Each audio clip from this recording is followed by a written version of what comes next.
Years ago, when I was visiting Jewish patients up in the medical center on a fairly regular basis, I was visiting with an older woman, and one day the nurses called me and said that she had been moved to hospice and she would like to see me.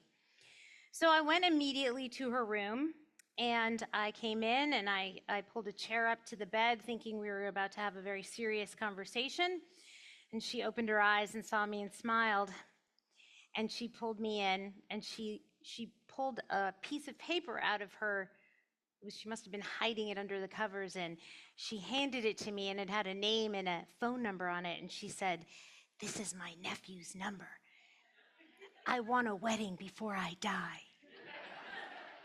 So yes, that was an all-time low of my dating life, that dying patients were actually trying to set me up with their nephews. Things got a little better, but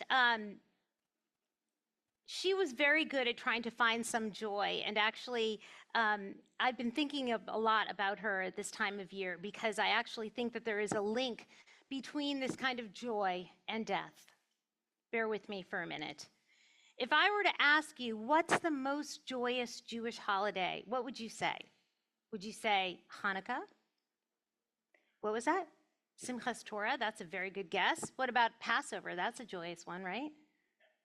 Oh, you're laughing, you just don't like the length of the Seder, but it's a happy holiday, right? What about Purim? Little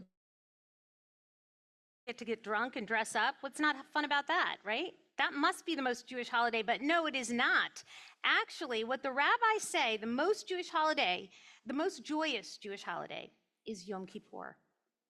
Crazy, right? But if you guessed Purim, you actually were close, because both Purim and Yom Kippur celebrate cheating death.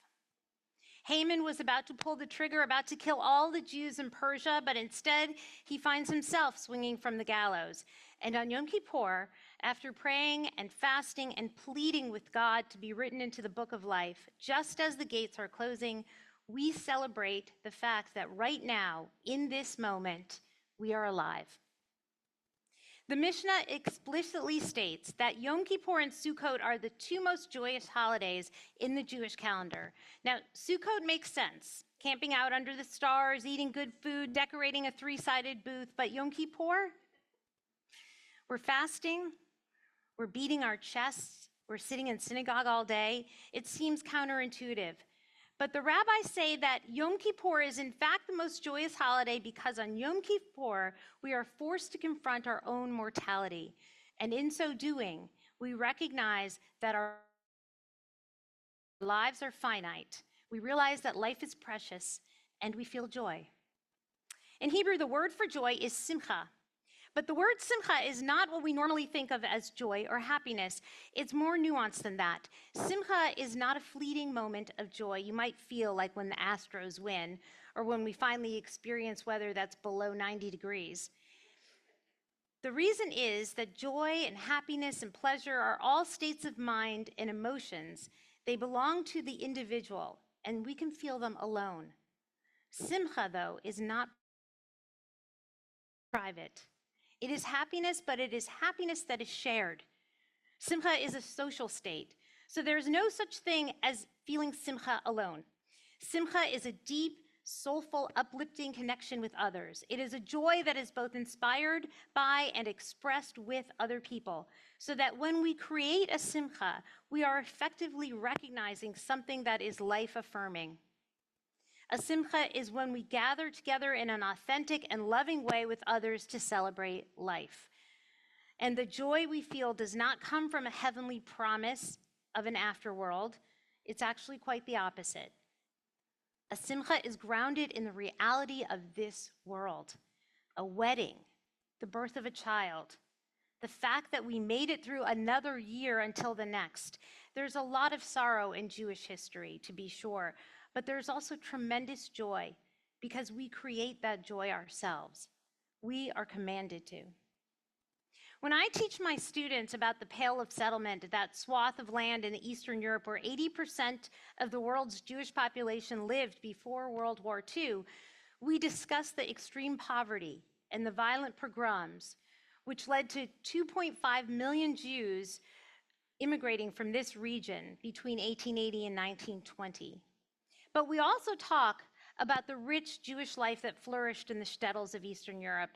And to illustrate this, I always show them a painting of a Jewish shtetl wedding from around 1900. It looks like a scene from Fiddler on the Roof. It is a colorful folk depiction of a community dancing and singing. And the chuppah is held by smiling villagers. There's even an actual fiddler in the foreground. The artist is clearly trying to convey the communal happiness of the moment. But in truth, every single person in this painting was undoubtedly dirt poor and had experienced terrible violence and discrimination. So why do they dance and sing and drink? Well, the drinking is understandable, actually, but the intense joy depicted in the shtetl, simcha, has nothing to do with the quality of the food or the wine. It has to do with the quality of shared happiness of the moment. This simcha takes place against the backdrop of great hardship, and as a result, life and its good moments are not taken for granted. Joy is felt more keenly and more intensely when people are just happy to be alive. Just happy to be alive. That's what we're supposed to feel today. So we lean into our mortality, a subject that for the most part we don't like to look at straight on. But here, together, bolstered by community, we can plead with God for another year of life. And in this collective pleading, we can also feel deep joy as we feel our hearts beating in our chests. We are alive. Does anyone have that app called We Croak? Does anyone have it? A colleague showed it to me last year. It's based on a Buddhist tradition from Bhutan, which teaches that contemplating your death 5 times a day brings a person happiness. So 5 times a day, the app pops up with the same message. You're going to die. Click here for a quote. I know, but it's not as annoying as the Apple Watch, which tells you to like breathe and slow your heart rate, which really offends me because I work with teenagers, and so that clearly they don't know what I'm dealing with, and so I get offended by that judgy app. But this is not a judgy app. Everyone gets the same message because we're all in the same boat. We all have smartphones. No, I'm just kidding. We're all in the same boat because in truth, we are all humans and we're all going to die. The idea is that if we lived our entire lives with this awareness, then perhaps all of our annoyances about life that would not have the power to take us down as they do.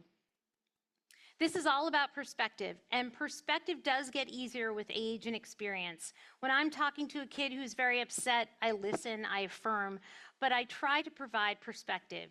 You will have other boyfriends. You will get better grades. You won't always feel this way. You know the drill. When we mandate a simcha as Judaism does, we are getting a giant dose of perspective. Stop what you are doing and celebrate this moment and the fact that you are alive to live it. And so we say the Shechianu at these simchas, the first day of a holiday or a wedding or a bris. Blessed are you, O God, ruler of the universe, who gave us life, who sustained us, and who brought us to this moment.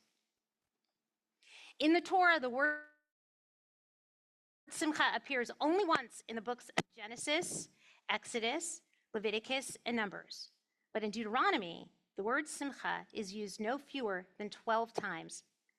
Deuteronomy is Moses speaking to the generation about to enter the promised land, and he is retelling the entire story of the people of Israel. It's not an easy story. It's marked by suffering and rebellion and dissent, so it's puzzling that the word simcha is used 3 times. The reason is that Moses isn't using simcha in retelling the story of the past. The word simcha is what he is telling the Israelites to do in the future, after they enter the land. He is telling this new generation that when they enter Israel, there will be times when they must gather with their households and share their joy. In effect, he is saying, you know what your parents suffered. You've heard about their slavery in Egypt. You yourselves know what it is to wander in the wilderness without a home or shelter or security. You may think that those were the greatest challenges, but you are wrong. You are about to face a harder trial, the real test, is security and contentment. The real test is security and contentment, because when we are comfortable, we start worrying about the type of wine we're going to have at the party, and we forget to thank our Creator for allowing us to be at the party. And I'm wondering if I should switch microphones. Should I switch? Should I switch? No, I should keep going. Okay, so I'm going to keep going. When we face hardship, we tend to pray and plead with God and become very observant, but not so much when things are easy. Life is a gift, and this is hard to remember when life is easy. And this is the great paradox of faith. It's easy to speak to God in tears. It's harder to serve God in joy. And so Moses makes it imminently clear that joy should be the focus of our collective life in the land of Israel. It must be, because as soon as things are easy, we have to work harder to remind ourselves that life is a gift. I am certain that there were many humble weddings in the shtetls of Eastern Europe that were far more joyous than many of the ones that I've officiated or you've been to. It's remarkable how easily we lose perspective, turning the happiest of occasions into moments of pain. Many years ago, I went to go do a wedding for a dear friend on the top of Vale Mountain. Beautiful venue. What could there to be unhappy about? But when I arrived, the mother of the bride was in a full-on meltdown. She was yelling at the caterer and yelling at her daughter, and just, it was terrible. The problem was that the wedding was supposed to happen outside on this porch, and right next door was another restaurant where a trucking convention had gathered, and they were blasting music. It was like, life is a highway. And clearly they weren't going to be able to hear the wedding. So I walked over to the DJ, and I climbed up the little steps in my little outfit ready for this wedding, and he looked me up and down, and I said, could you just give me like 20 minutes to get these people married, and then you can turn the music back on? And of course he obliged. And then I went back to the woman and I said, you're missing this. Please stop. And she did. She finally did. The most joyous moment of your child's life, of your family's life, and you will miss it if you don't calm down and put this into perspective. Now, judge her all you want, but I am certain all of us can think of a time when we were impatient and unkind and just plain miserable because we lost track of what was important. Yom Kippur is here to remind us that you are alive. You had yesterday, you have this day, and hopefully you will have tomorrow. But even if you don't, you have this day right here. And failing to recognize it as a gift is a failure to fulfill the mitzvah of rejoicing. Some of you sitting here tonight have already experienced this truth much more vividly. You have faced a diagnosis or experienced a loss that forced you to contemplate the fragility of human life in a terrifying and life-altering way. Suffering is, in fact, a great teacher. It forces us to distill our priorities and see what's important. But in case your life was without any speed bumps this year, our tradition compels every single one of us to confront our mortality once a year on Yom Kippur and reorient ourselves. In fact, our ancestors intentionally fashioned Yom Kippur as a dress rehearsal for our own deaths. This is why we deny ourselves food and drink, why we refrain from sexual relations, and why we recite the Vidui, which is the prayer we say on our deathbed as a confession of sins. On Yom Kippur, we actually chant a litany of the many ways we could die, who by water, who by fire, the list goes on. Traditional Jews even dress in a white kittel, which is a burial shroud for Yom Kippur services. But the purpose of all of this is to come out of the holiday with a feeling of intense joy after facing the undeniable reality that we are all dying. Facing death can inspire us to be less trivial and sometimes even more joyful. The Hasidic tradition teaches that the cultivation of simcha should be the primary aim of a religious Jew.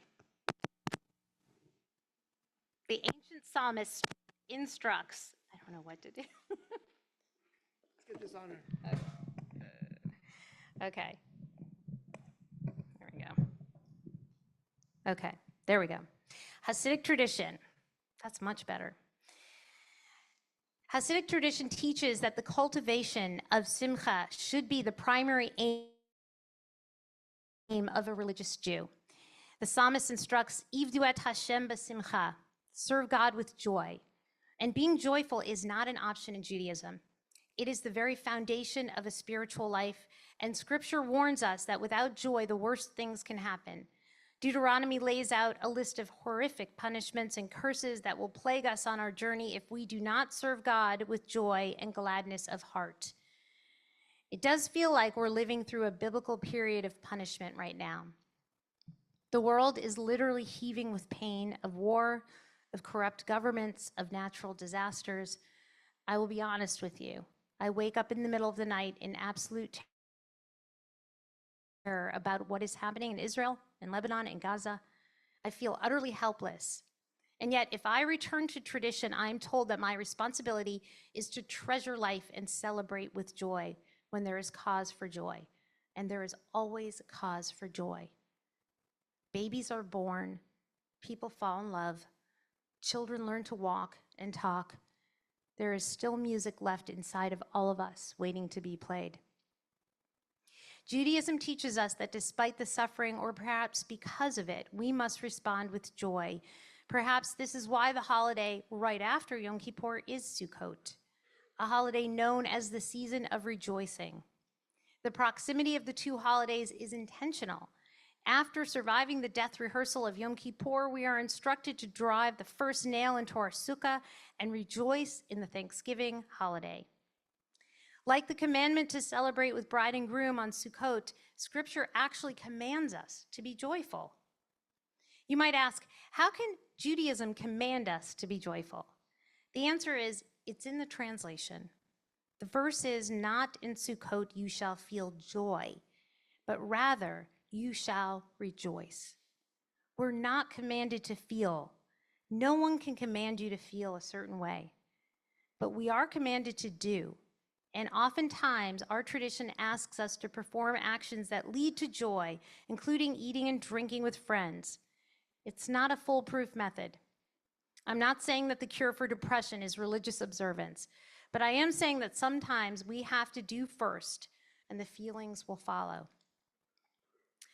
I know that for many of us, embracing joy is not always easy. I don't want to minimize the effort it can take. The philosopher Kierkegaard actually said, it takes religious courage to rejoice.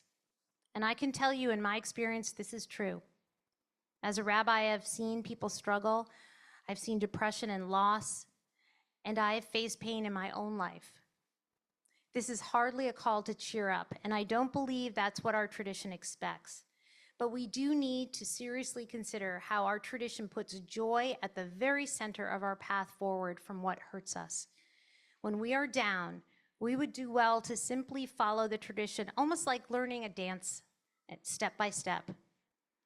My mother used to tell me when I was down to just get up, get dressed, and do the little things, because eventually that might engage the part of me that was not frightened or alone or depressed. We must at least try doing the things that can bring us joy, even if they're not making us feel the way they used to, because in the doing, there is a chance that the feelings might change. That's why we are commanded to celebrate on Sukkot or at a wedding, or even if you don't feel like it. Joy isn't just for you, it's also contagious. And it's a powerful communal experience, and yes, sometimes it takes courage to do it. But simcha is not just life-affirming, it's also life-sustaining. There is so much evidence of this. Elie Wiesel tells a story of the moment that he decided that he would take his own life in the concentration camp. He was determined to do it. He couldn't take it anymore. He had reached his breaking point. He was walking into the barracks for what he thought would be his last time, and he encountered a traditional Jew singing and praying joyfully. And when he asked the man what he was doing, he said, "The Germans have taken away everything, but they cannot take away my song." And this convinced Wiesel to keep trying to stay alive. Last year, around this time, I was on a trip with 200 students on October 7th. It was also Simchat Torah. So after We sat down and told the kids what had happened in Israel because they did not have their phones. We dismissed them to go prepare for a huge dance we were planning for the evening, but the mood was hardly festive. Still, one of my students said he would like to offer Devar Torah that night, and I agreed with some apprehension, but my anxiety was unfounded. As they all sat in a giant circle on the basketball court under the stars, I held the Torah and listened to him talk. You could have heard a pin drop as he first explained that Simchat Torah, which means rejoicing with the Torah, was first celebrated by the Jews during the Babylonian exile. Not exactly a happy time for the Jewish people because we had lost so much. But they created this holiday to will themselves into gratitude. And he continued, and I quote, and this is a 17-year-old, "We cannot let Hamas take away our song tonight. The terrorists chose Simchat Torah to attack because they were not just trying to take our lives, they were also trying to steal our joy. But how can we be happy? How can we possibly sing when Jewish mothers weep? How can we dance when families grieve? We should be happy here tonight because it is an act of faith. A people who can walk through the shadow of the valley of death and still rejoice are a people that cannot be defeated by any force or any fear. And if a tear should fall as we dance tonight, we shall wipe it away and continue to dance because we know that a people whose capacity for joy cannot be destroyed is an indestructible people. War cannot take away our song, our spirit, our joy." I proudly placed the Torah into his arms and I watched it disappear into the crowd of young people, and dancing that night was unlike anything I've ever witnessed. It was adamantly joyful. It was purposefully hopeful. And Rav Hanina's famous words never rang more true when he said, "I have learned much from my teachers, but I have learned even more from my students." Ivdu et Hashem basimcha, serve God in joy. May we too rejoice in being alive. May our rejoicing keep us alive as a people. And may you and your loved ones find reason every day to say, "Blessed are you, O God, ruler of the universe, who has given us life, who has sustained us, and who has allowed us to reach this season."